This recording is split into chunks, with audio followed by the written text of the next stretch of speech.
A paz do Senhor, amados, em nome de nosso Senhor Jesus Cristo, queremos adorar e glorificar o nome do único e verdadeiro Deus, Criador do céu e da terra.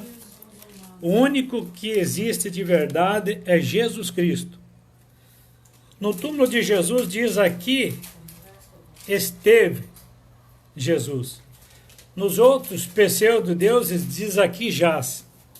E a palavra jaz significa deitado no. Quer dizer, deitou, não levanta mais. Jesus descansou por 3 dias no túmulo. Descansou, irmãos.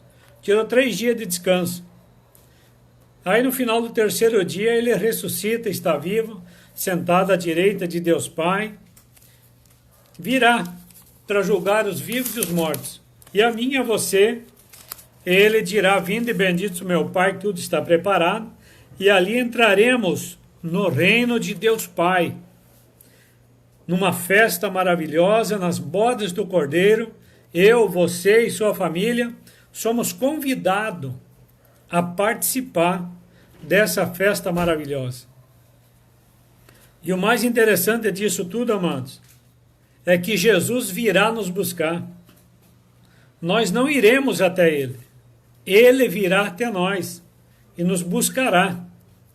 E Ele diz que nos levará para reinar com Ele no reino de seu Pai, na Nova Jerusalém. Aquela Jerusalém que está escrita em Apocalipse, que o apóstolo João, ele diz, eis que vi descendo a Nova Jerusalém, a cidade santa, e ali estavam os lavados e remidos no sangue do Cordeiro, aqueles que receberam a coroa da vitória, e no pináculo do templo estava Jesus Cristo, ou seja, na parte mais alta da cidade, o Rei dos Reis e Senhor dos Senhores assentado.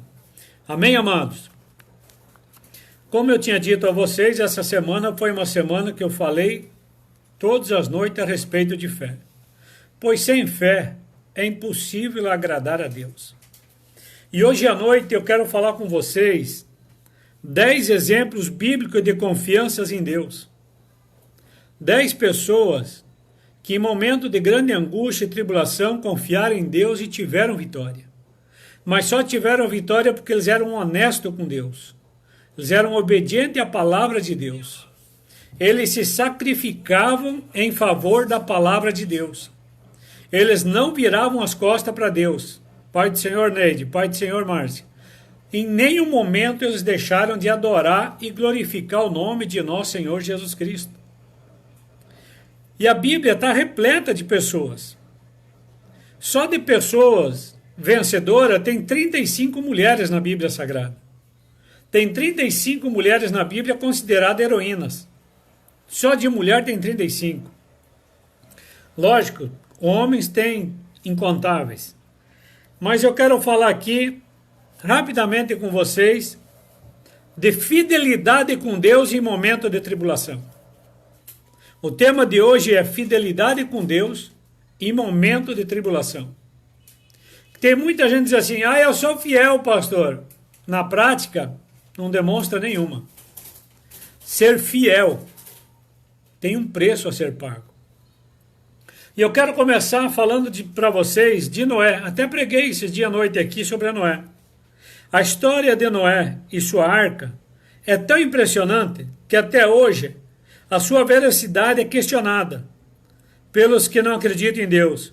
Isso é por si só mostra o tamanho da fé desse homem, o qual a Bíblia diz, assim fez Noé conforme a tudo que Deus lhe mandou, assim o fez. Gênesis 6:22. Noé vivia numa época terrível da humanidade, pior do que Sodoma e Gomorra, uma cidade de pecado, roubo, devassidão, não existia moral, não existia costume, o pecado era no meio da rua, o negócio era solto, era pior do que Sodoma e Gomorra.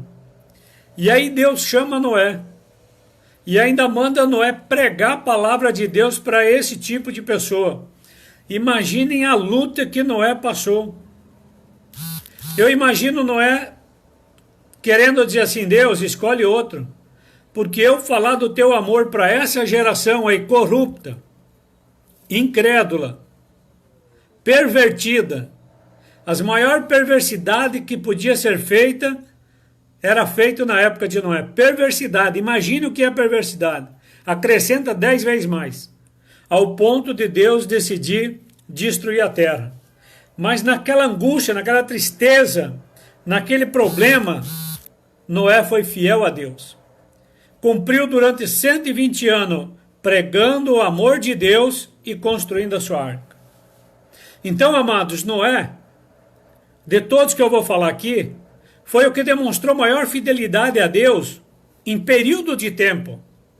Durante 120 anos ele demonstrou sua fidelidade.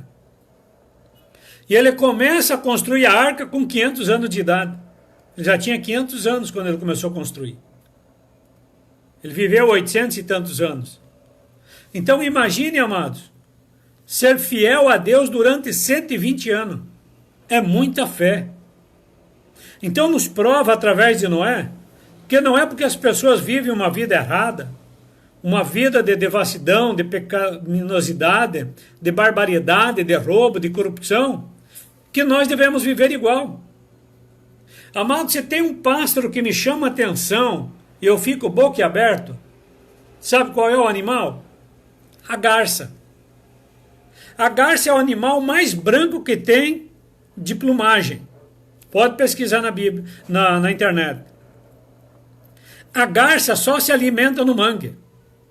A garça só adquire o alimento no lodo, no barro. Ela entra no lodo, com seu bico cata o alimento, ela sai para fora do mangue, limpa da maneira que entrou. A garça nos prova que nós não precisamos querer usar desculpa que pecou por causa dos outros. A garça entra no meio da sujeira e sai limpa. Você pode entrar no meio da roda dos escarnecedores, fala do amor de Deus, mas sai limpo, sem se contaminar. Esse é o primeiro exemplo, o exemplo de Noé. O segundo exemplo é o exemplo de Jó.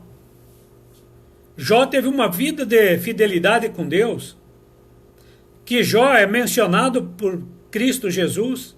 Jó é mencionado em várias partes da Bíblia como exemplo de homem que era fiel, justo, temia Deus, se desviava do mal. Mas se tem alguém na Bíblia que sabe o que é sofrer fora de Jesus, além de Jesus, é Jó. Jó sofreu durante 21 anos. Quando você lê na Bíblia, dá a impressão que foi de um minuto para o outro, não. Foram 21 anos na cinza. Muito se diz sobre ele ter ganho tudo em dobro. É verdade. No fim da história, ele ganhou tudo em dobro. Mas ele sofreu angústia e dor, com o corpo coberto de ferida, abrindo as feridas com caco de telha. Durante 21 anos foi sua luta. Durante 21 anos, ele não se dobrou para a tentação do inimigo. Durante 21 anos, ele foi fiel a Deus no momento do sofrimento. Todos os aspectos da situação que ele viveu mostram um homem de uma fé intocável, fruto de um coração extremamente grato por Deus. Porque teve um momento que ele disse para a mulher: eu vim nu para esse mundo. Eu vim para esse mundo nu, não tinha nada. Deus me deu tudo, então tudo é dele. Se ele resolveu pegar de volta, eu não tenho que reclamar. Ao mundo vieste nu, e dele sairei nu. Então ele estava grato a Deus por tudo que ele tinha. Ele não reclamou o que ele perdeu, porque sabia que na verdade o que ele tinha pertencia a Deus. Em tudo isso, Jó não pecou, nem atribuiu falta alguma. Em nenhum momento ele culpou a Deus pela sua miséria que ele estava vivendo. Ele até discutiu com os dois amigos dele, mandou a sua mulher calar a boca quando ela disse: amaldiçoa teu Deus e morra. E ele disse para ela: cala-te, sua doida, você não sabe o que você fala. Então, em nenhum momento ele deixou de ser fiel a Deus em meio a toda aquela angústia e aquela tribulação. Terceiro personagem, Abraão, o pai da fé. Se perder filho para desastre natural já é uma dor incalculável, imagine tirar a vida do seu único filho. Deus fala para Abraão: sobe no monte Moriá e sacrifica o teu filho Isaque a mim. Olha só a prova que esse homem passou. E ele subiu ao monte. E quando ele ia sacrificar seu filho Isaque, gritou: Deus, não o faça. Olha aí, tem um cordeiro preparado para você imolar. Deus fez um teste de fé para Abraão. Por isso que ele é conhecido como o pai da fé. Abraão já havia duvidado de Deus uma vez. É provável que esse fato o consumia. Era necessário colocar a sua fé à prova novamente.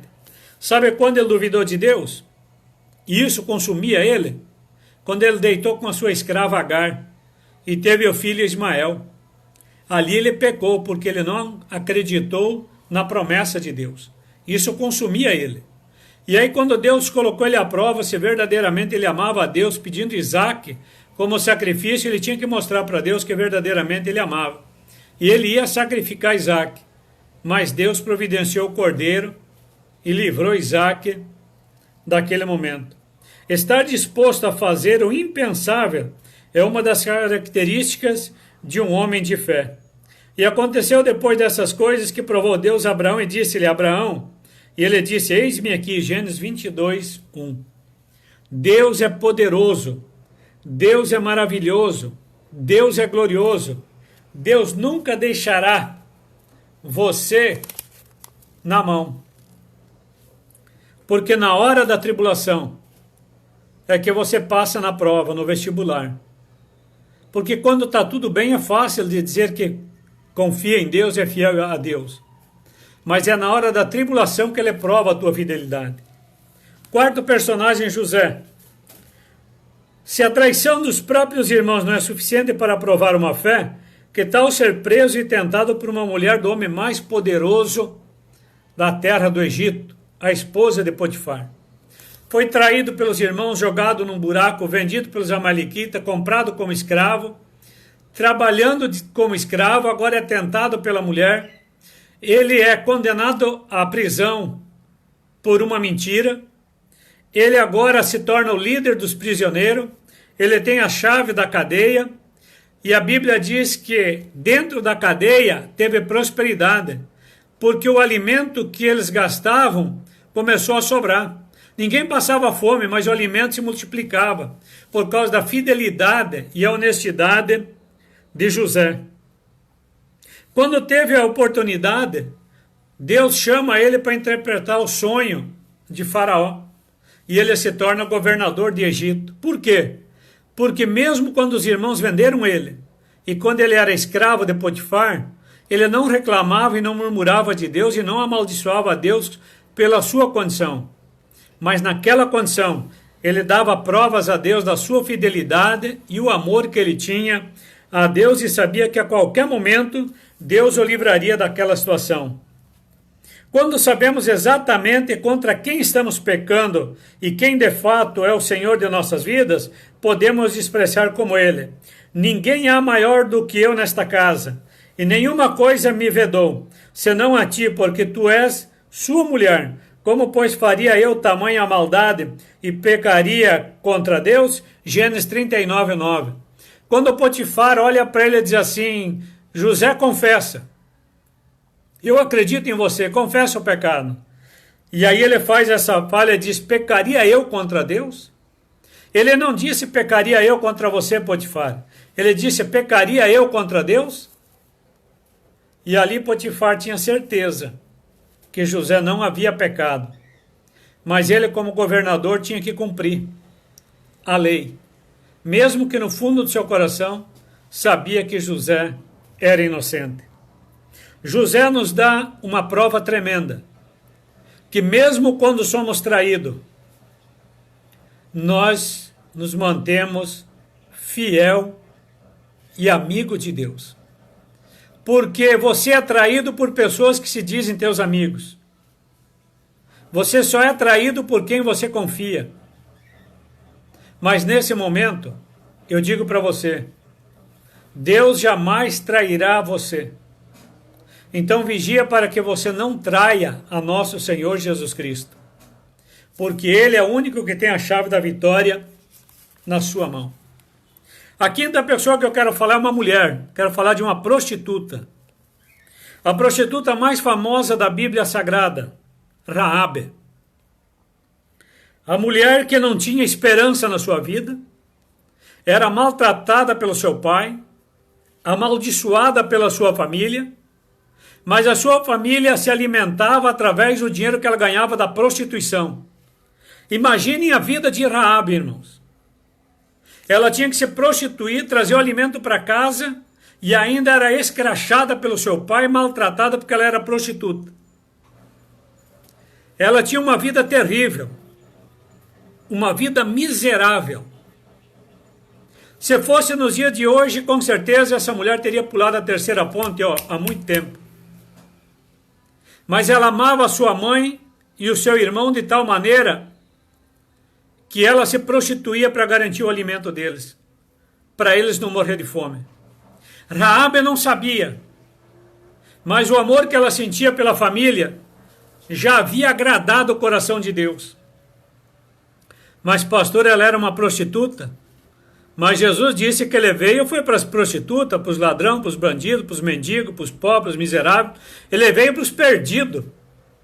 Ele não veio para a ação, ele veio para a doente. Imagine uma cidade inteira cercada, prestes a ser destruída. Nem os ricos seriam poupados. O rei e a sua família seriam mortos. Os religiosos também seriam mortos porque eram um povo idólatra. Todos morreram. Porque as muralhas de Jericó vieram ao chão. E não sobrou ninguém em Jericó. A única família que sobrou em Jericó foi a família da prostituta Raabe. Porque quando os dois espias que Josué mandou correram e não tinham para onde se esconder, subiram na casa da prostituta Raabe. E ela esconde eles. Ela coloca a sua vida em perigo e de sua família. E quando os espias foram embora, disseram, quando nós destruir essa cidade, amarre uma corda vermelha na tua janela, porque só tua casa ficará em pé. E aqui tem um detalhe muito importante, irmãos. A casa de Raabe era construída sobre a muralha de Jericó. Porque a Bíblia diz que a muralha de Jericó ela tinha uma largura de 8 metros, e havia construção de casas em cima, e ainda passava a carroça sobre ela. Tão larga era a muralha de Jericó. Por isso que ninguém conseguia entrar em Jericó. Ela era intransponível. Não existia máquina de guerra na época que podia destruir. E ela, no dia da invasão, no dia que a muralha cai, que Deus derruba a muralha, a única casa que fica em pé era a de Raabe. E a ordem de Josué era, não sobreviva ninguém, a não ser a casa da prostituta Raabe. Vocês saberão que a casa é dela, porque tem uma corda vermelha amarrada na sua janela. Raabe agora é levada para as tendas de Israel. E ela se casa com o general Salmo. E sabe o que aconteceu com Raabe? Ela entrou na genealogia de nosso Senhor Jesus Cristo. O sangue dela fez parte da genealogia de nosso Senhor Jesus Cristo. Uma mulher que não tinha esperança na vida, uma mulher execrada, uma mulher que não tinha valor nenhum na sociedade. Mas Deus escolheu ela e colocou ela na linhagem do seu Filho, o nosso Salvador, nosso Senhor Jesus Cristo. Ninguém há maior do que eu nesta casa, e nenhuma coisa me vedou senão a ti. Porquanto tu és sua mulher, como pois faria eu tamanha maldade e pecaria contra Deus? Lembrando a palavra de José a Potifar, eu trago agora para Raabe.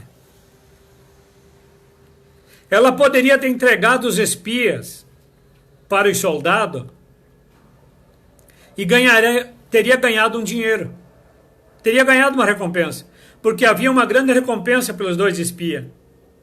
Mas ela diz que ela tinha ouvido falar do Deus de Israel e do que Jeová havia feito quando tirou o povo do Egito. Ei, acorda, meu povo. uma prostituta ouviu falar num prostíbulo que havia um Deus que abriu o mar. E ela acreditou nesse Deus de ouvir contar. E quando ela conhece dois homens que serviam esse Deus, ela pegou com as duas mãos e se agarrou nesse Deus que ela tinha ouvido falar. Pela fé, Raabe, a prostituta, não pereceu com os idólatras de Jericó. Foram acolhidos em paz os espias. Hebreus 11, 31. Olha onde é que Raabe foi parar. Foi parar até na carta de Hebreus, escrita pelo Dr. Lucas da Bíblia Sagrada. Raabe nos dá um exemplo, amados, que não interessa o que as pessoas pensam a nosso respeito, ou qual é o valor, ou qual é a medida que eles dão a nós. A única coisa que interessa é acreditar e ter fé que nas maiores tribulações, nas maiores angústias, maior tristeza, tem um Deus que luta e nos defende, nos livra e nos dá vida e vida e abundância. Sexta pessoa que eu quero comentar rapidamente com vocês, Rute, uma mulher moabita, não era povo de Deus, que deixou tudo o que tinha para algo maior do que qualquer coisa que ela já tinha imaginado. Disse, porém, Rute, não me inste para que te abandone, deixa-te seguir, porque aonde quer que tu fores eu irei, e onde quer que pousares ali pousarei. O teu povo será meu povo, o teu Deus será meu Deus.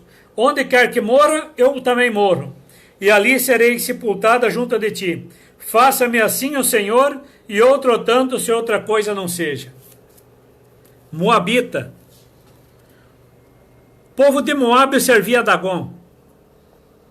Mas Rute casou com um filho de Israel. E agora, ela é viúva, ela e a Orfã, sua cunhada, são viúvas, os maridos morreram, Amaleque já havia morrido, que era o sogro, sua sogra já de idade, resolve voltar para o povo dela, que era o povo de Israel. E ela, servindo um Deus estranho, ela disse, não, eu irei contigo, porque eu acredito nesse Deus que você fala. Você diz que esse Deus de Israel é poderoso, é maravilhoso, é glorioso, ele faz coisas tremendas, para o sol, para a lua, traz pão do céu, abre o mar. Eu quero servir esse Deus, não quero mais servir a ídolo. E aonde você for eu irei, e o teu Deus será meu Deus. E ela diz mais, só a morte pode me separar de ti. Vendo Noemi que de tudo estava resolvido a ir com ela, deixou ela ir. Noemi, sua sogra, disse, bom, já que você quer ficar comigo e quer servir o mesmo Deus do que eu, você me segue. Uma mulher que ouvia sua sogra falar, acreditou em Deus por ouvir falar, e também queria ir para adorar a Deus no seu templo.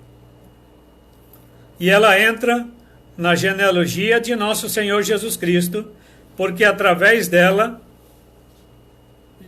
é gerado o avô de Davi. Deus é tremendo. Deus não faz acepção de pessoas. Ele pega Raabe, que era de Jericó, não era povo de Deus.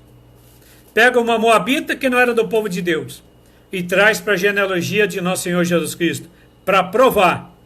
Não faz acepção de pessoa. E acreditando nele, não importa a tribulação, ele muda a história.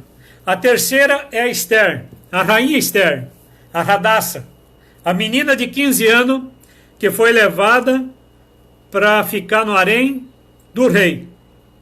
A história de Esther é fascinante, cheia de reviravolta. O general do rei Assuero estava determinado a destruir o povo judeu, que na época estava sob o domínio dos persas. Mas a vida dessa grande mulher mudou os planos.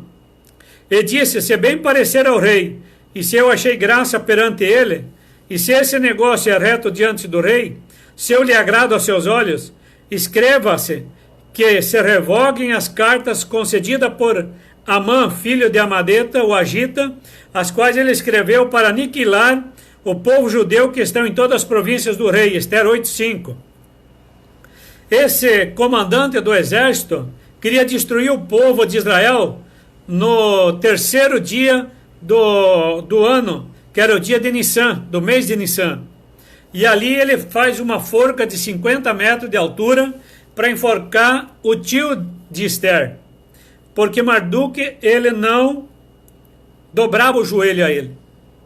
E aí ele faz cartas e manda o povo matar no dia 13 do mês de Nissan.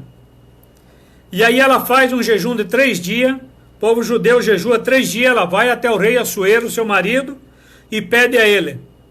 Só que a lei dos Medos e Persas dizia que o rei não pode voltar atrás da sua lei. E aí ele diz, eu não posso revogar a lei, mas eu dou autoridade para que você e o teu tio escrevam carta para que o povo judeu se arme e enfrente o povo. Amados, o povo judeu não tinha nem faca. Eles tinham apenas enxada e forcas, garfos, feitos de madeira. E a Bíblia Sagrada diz que o povo judeu foi atacado naquele dia. Leia a história de Esther. E a Esther, apavorada, achando que todo o seu povo tinha morrido, os judeus não foram mortos, e só na capital os judeus mataram 500 inimigos. E no interior não foi morto nem um judeu, mas eles mataram muito do povo inimigo. Para vocês verem o que um jejum e oração e a fé no momento de tribulação faz. Deus concedeu à rainha Esther o livramento do povo judeu e uma grande vitória sobre os seus inimigos. Oitava pessoa que eu quero falar com vocês é o Daniel. Daniel é uma figura que não precisa ser muito falado. Jovem, levado escravo, está servindo Nabucodonosor, se torna um dos governadores, é jogado na cova dos leões pelos seus inimigos, ele dorme sobre o leão, de manhã ele é tirado vivo de dentro da cova, e Nabucodonosor manda que o povo adore o Deus de Daniel. E os inimigos de Daniel são jogados na cova, e o mais interessante é que além dos seus inimigos, as mulheres e os filhos dos seus inimigos também foram jogados na cova dos leões. Mas Daniel, naquela tribulação, ele diz para o rei, se Deus quer que eu morra, eu morrerei. Se Ele quer que eu viva, eu viverei. Eu não sei quanto a você ou quanto a mim qual seria o desespero. Mas Daniel confiava e acreditava a Deus. E que naquele grande momento de angústia e tribulação, ele se manteve fiel e fiel até a morte. E por ter sido fiel até a morte, ele viveu e se tornou o grande profeta. Daniel foi o homem que mais teve visão espiritual da Bíblia Sagrada, é Daniel. Daniel, pois, quando soube que o edito estava assinado, entrou em sua casa. Foi na janela virada para Jerusalém, abriu a janela e orou 3 vezes ao dia, colocando-se de joelho.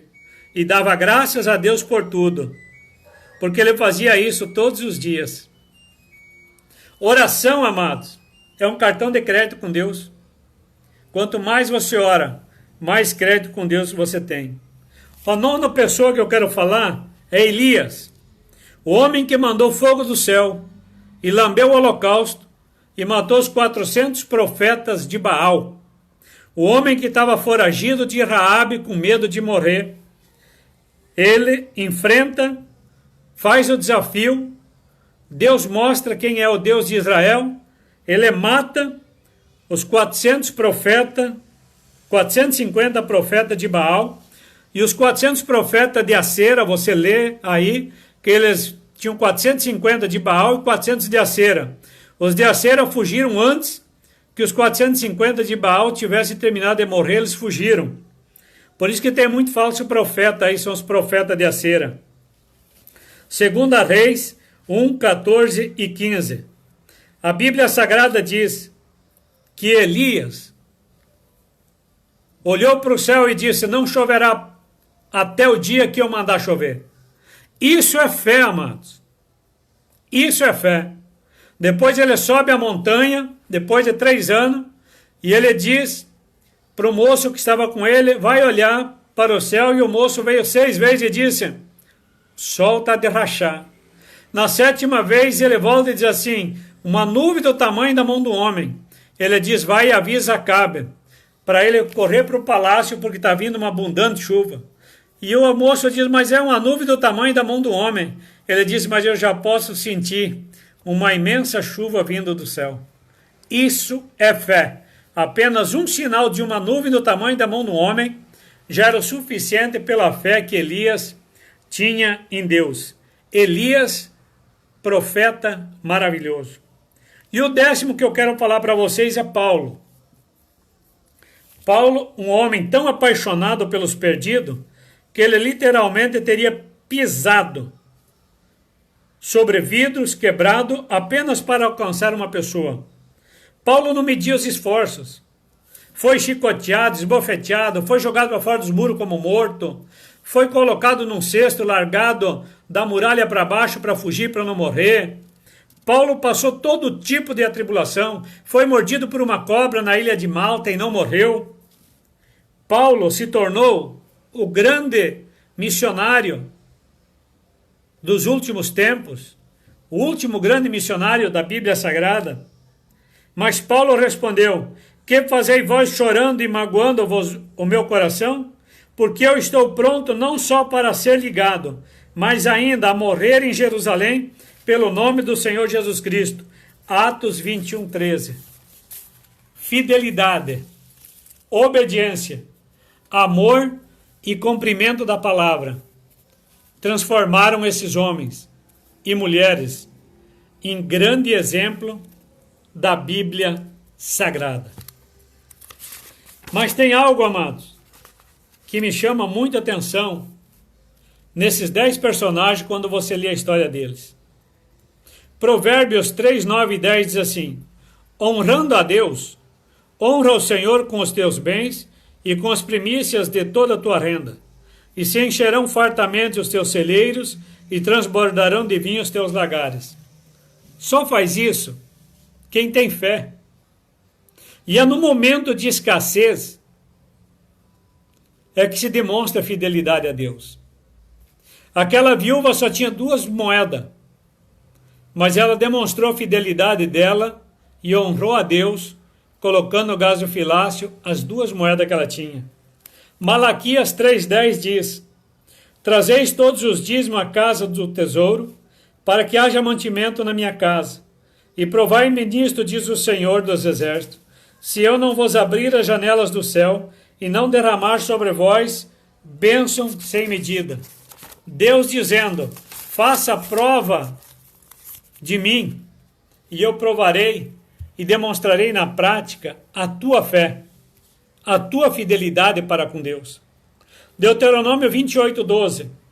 O Senhor te abrirá o seu bom tesouro, o céu, para dar chuva à tua terra no seu tempo, e para abençoar toda a obra das tuas mãos. Emprestará muita gente, porém tu nunca tomarás emprestado. Para quem, pastor? Para quem é fiel, para quem tem amor, para quem na época de escassez reparte o pão que tem. Gênesis 7, 11. No ano 600 da vida de Noé, aos 17 dias do 2º mês, nesse dia, sopraram-se todas as fontes do grande abismo, e as comportas dos céus se abriram. Deus quer abrir as portas e as comportas do céu sobre a tua vida. Deus quer de mim e de você fidelidade, obediência, demonstração de amor na época de dificuldade, na época de grande problema. Eu falei rapidamente do exemplo dessas 10 pessoas,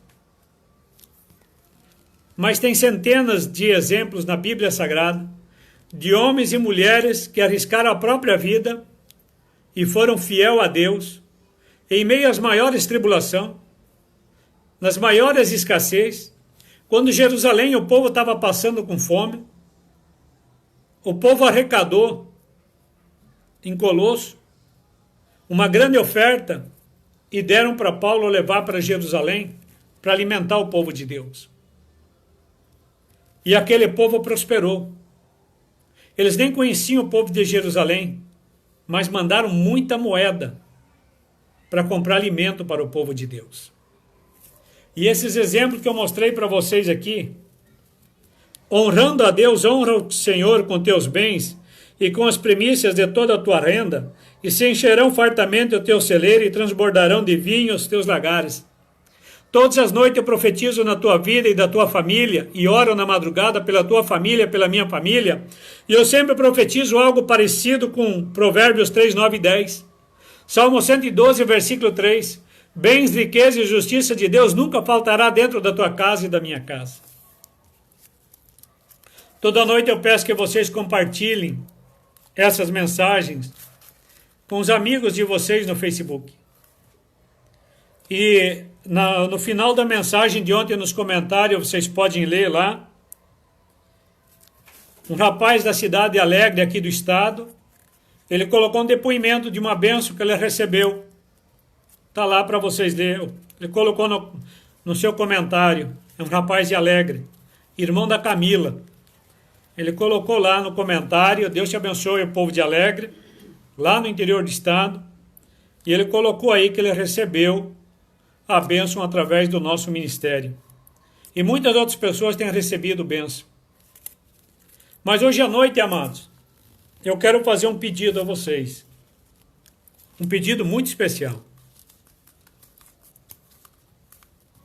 Há mais de um ano, nós temos ajudado 2 famílias de missionários em Cuba. Lá não pode construir igreja e eles trabalham no interior da ilha de Cuba. E os cultos são feitos de casa em casa. Quando nós começamos a ajudar eles, para escovar os dentes só se usasse sabão, porque pasta de dente não existe. E nós começamos todo mês a enviar um valor a eles. Durante mais de um ano. Mas agora tem 2 meses que eu estou impossibilitado de enviar. Porque a igreja já está indo para o 3º mês fechado. Não tem receita para isso. E eu quero fazer um pedido para você. Para você fazer um voto com Deus. De uma bênção de prosperidade segundo a vontade de Deus na sua vida. Para você me ajudar a mandar uma oferta para eles. Qual é o valor, pastor? O que Deus colocar no teu coração. O número da conta vai estar disponível no meu Facebook. Não importa o valor. Você pode ir na Caixa Econômica, Casa Lotérica e me ajudar a fazer isso. No meu Facebook, no particular, você entra lá e eu te dou o número da conta. Eu não posso colocar o número da conta publicamente no Facebook, porque alguém pode usar essa conta para alguma outra coisa. Mas você que deseja contribuir com essas 2 famílias de missionários em Cuba, entre em contato comigo no Facebook ou no WhatsApp. O WhatsApp você pode anotar o número, eu vou colocar o número do celular lá no Facebook. No telefone não tem problema. Eu vou estar colocando lá no Facebook para você que pode me ajudar. Nós ajudamos mensalmente no centro de recuperação, onde 19 rapazes estão sendo recuperados. Eu glorifico a Deus pelas pessoas que têm nos ajudado a manter a alimentação desses 19 rapazes que estão lá se recuperando. Isso é um pedido que eu faço a vocês. Não estou dando valor e nem prometendo nada a vocês. A única coisa que eu posso fazer é pedir, receber e enviar. E é a primeira vez nesses 3 meses que vocês ouvem eu fazer esse tipo de pedido. Eu não estou pedindo para mim. Não estou pedindo para mim. E eu quero orar com vocês agora. Na Bíblia Sagrada, como fizemos todas as noites. Deus não tem deixado faltar alimento na nossa mesa. Deus não tem deixado faltar alimento na tua casa. faça um esforço para ajudar. Como eu já disse, eu não estou prometendo nada. Quem vai te abençoar pela tua fidelidade é Deus. Eu intercedo toda madrugada pela minha família e a tua família, como eu venho fazendo essa campanha, porque essa campanha, o tema dela é orando pela família brasileira. Por isso que eu sempre insisto para vocês deixar o nome. Uma pessoa falou, pastor, eu já deixei 10 vezes aí. Deixa 11, deixa 20, deixa 30. Se você não colocar o teu nome, aí, como é que eu vou interceder? Deixa o teu nome aí que eu quero interceder. Salmo 119, versículo 142.